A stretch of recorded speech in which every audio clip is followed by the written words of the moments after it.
Dans le cadre des lymphomes de la zone marginale, plusieurs actualités sont à noter ces derniers temps. Premièrement, cela concerne les critères pronostiques. Il faut savoir que au début de l'année 2024 a été publié un nouveau score pronostic englobant les trois sous-types des lymphomes de la zone marginale, mais ne s'appliquant uniquement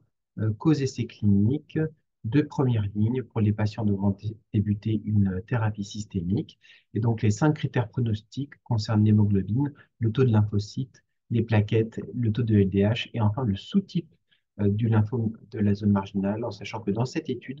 hein, les sous-types, la classification en sous-type clinique était utilisée, celle utilisée par les Italiens de la FIL et leur registre NF10, dans lequel nous avons quatre sous-types, non seulement les trois que nous connaissons habituellement, et enfin le sous-type dit disséminé. Et dans cette étude, il a été bien démontré que avoir une atteinte disséminée était vraiment un facteur de mauvais pronostic à l'initiation du traitement.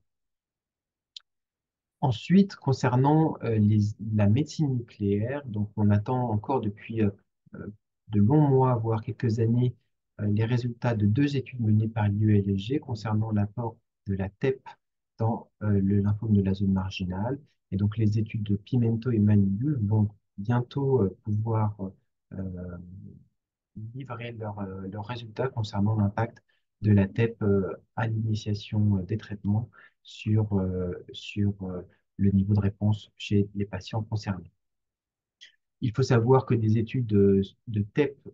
dans le lymphome de la zone marginale ont déjà eu lieu, mais plutôt sur des données rétrospectives, comme celles publiées par l'équipe de Miami, justement encore l'année dernière, que je vous invite à consulter. Enfin, il y a les critères de substitution qui sont différents des critères pronostiques. Les critères de substitution, ils ont pour vocation de remplacer dans un essai de phase 3, donc contrôlé randomisé, un critère qui serait très long à attendre comme la PFS dans les lymphomes de la zone marginale. Nous avons démontré que au lieu d'attendre 8 ans, une différence de PFS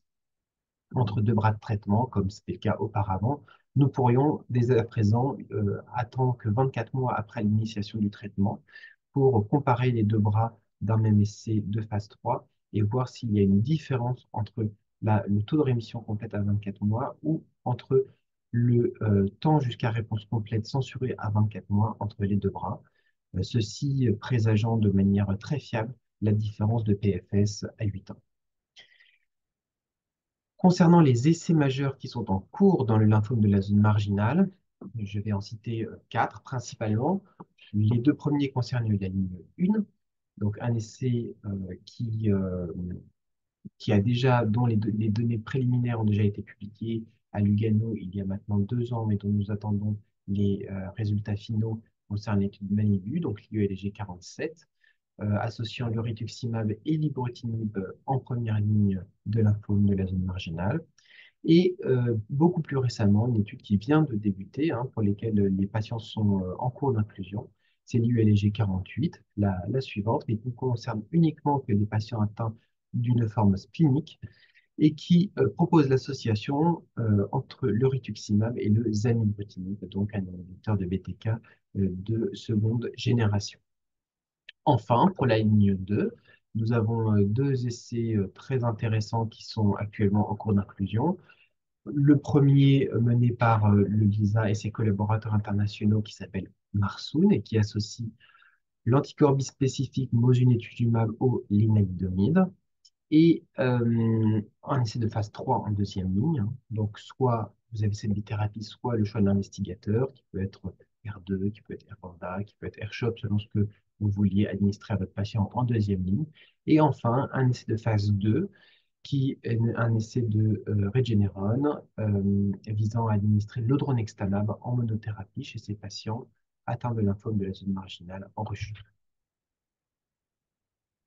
Toutes ces données vont s'agréger et vont pouvoir redéfinir le paysage à la fois de la prise en charge et de diagnostic et thérapeutique du lymphome de la zone marginale, qui,